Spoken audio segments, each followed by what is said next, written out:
Good day, students. I am Teacher Lovely, or you can call me Teacher Love. And today's lesson, we will be discussing hotness and coldness. But before that, let us first offer a prayer to our Almighty Father. May I call on Miss Gonzalez to lead the prayer.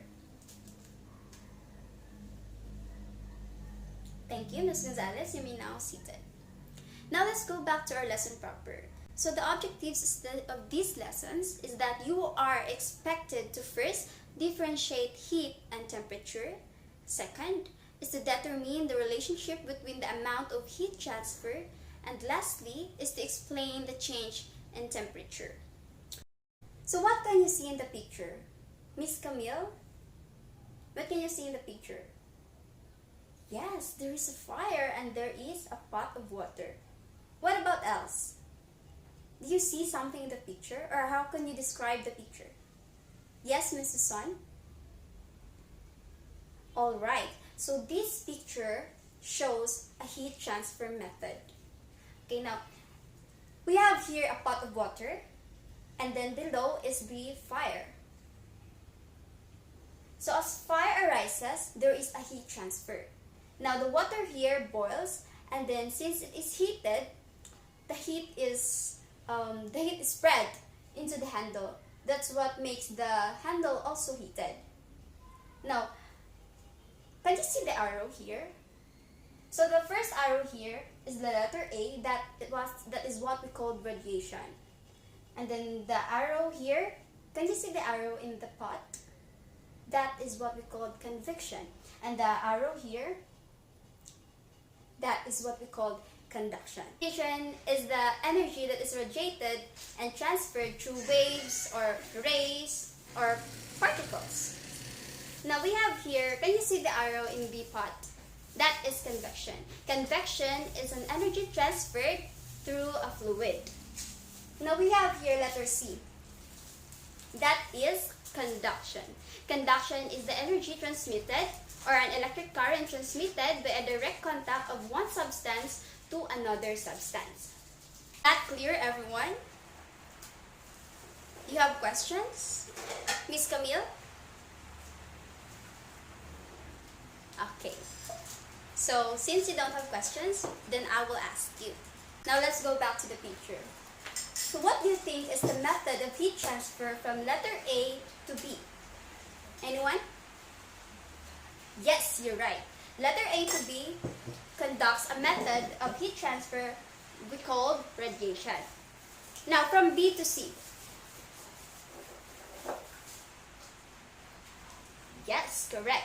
That is what we call conduction. It's okay. So how can you describe each method?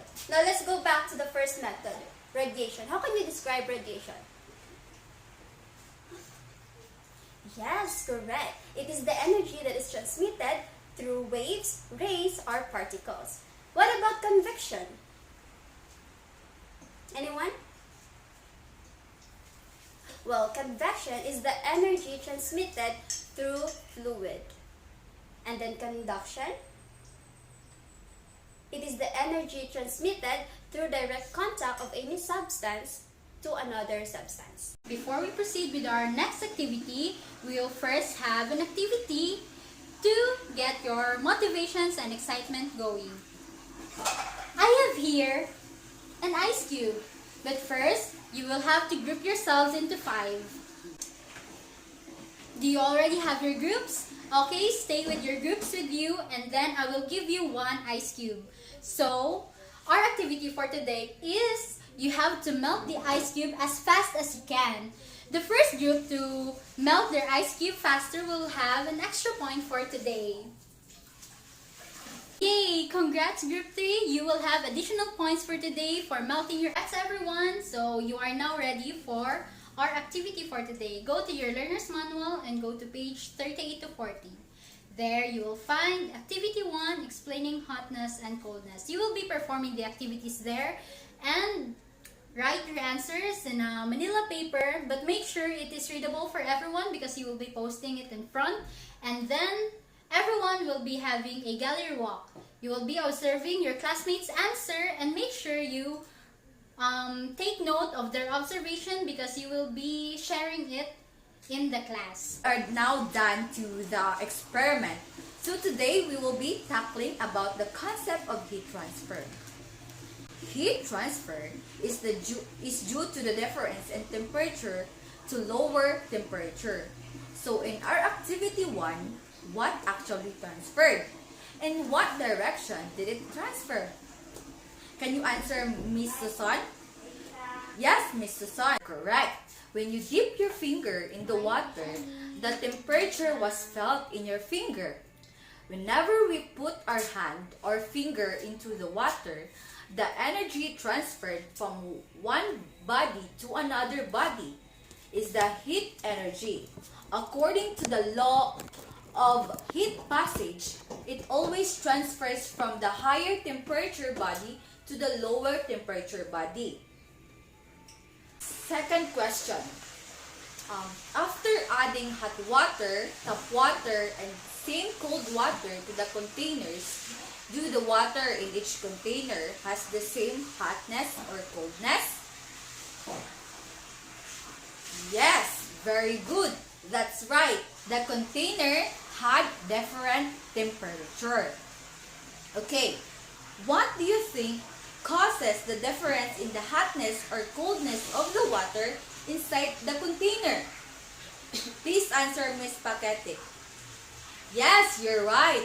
Hotness and coldness trapped by water is due to its poor conducting nature of trapping or losing heat, as water is a poor conductor of heat. When the water is cold, the molecules vibrate at less speed. But when the water is hot, the molecules vibrate at more speed than cold water. So, in your record of temperature, in which containers that has a change in temperature, what do you think is the reason for this change in temperature? Can you answer, Miss Leones? Thank you, Miss Leones. So, the container with hot and cold water. So, heat is a form of energy, while temperature is a measure of the average kinetic energy of the particles.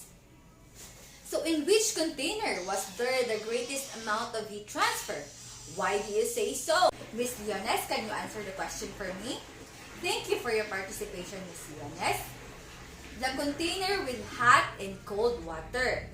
So, heat is a form of energy, while temperature is a measure of the average kinetic energy of the particles. Last question. Based on your activity, how are the amount of heat transfer related to the change in temperature? Anyone from the class? Yes, Miss Susan. Thank you, Miss Susan. The amount of heat transfer is directly related to the change in temperature. We are done discussing the concept of heat transfer. So now I want you to analyze the 4 questions I have here. Okay, the first one is, what happened to the temperature of the object if it absorbs heat? So the clue here is absorbs heat. Yes, thank you. Heat is absorbed or given off by an object. So, another question. What happened to the temperature of the object if it gives off heat? So, if the object absorbs heat, its temperature increases. As at what Miss Jean answered. That is why when you boil water, the pot or the object, and that our object absorbs heat from the fire that makes the water boil. And so what happens when the temperature increases? The particles of water is active. Okay? So another question is, if the amount of heat transfer increases, what will happen to the change in temperature? Miss Paquete, can you answer? Thank you, Miss Paquete. If the object gives off heat, its temperature decreases.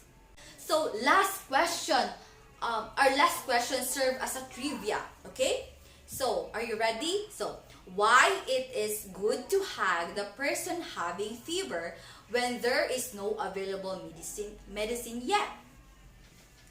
Okay, if there is no medicine and your sister or your brother or your friend is suffering, experiencing fever, you can hug him or her.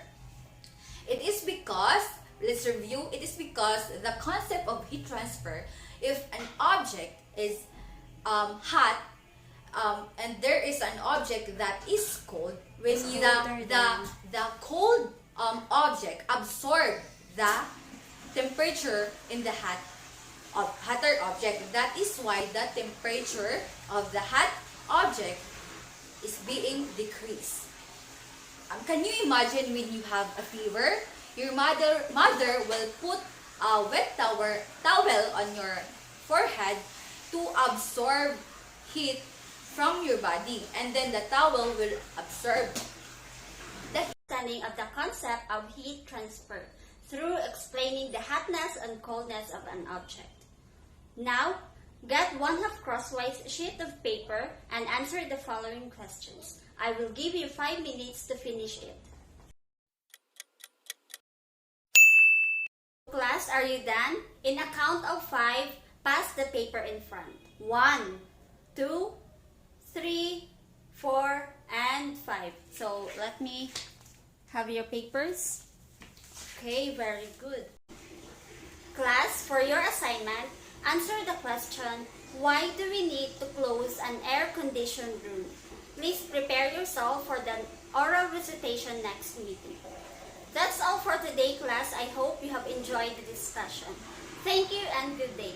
Class dismissed.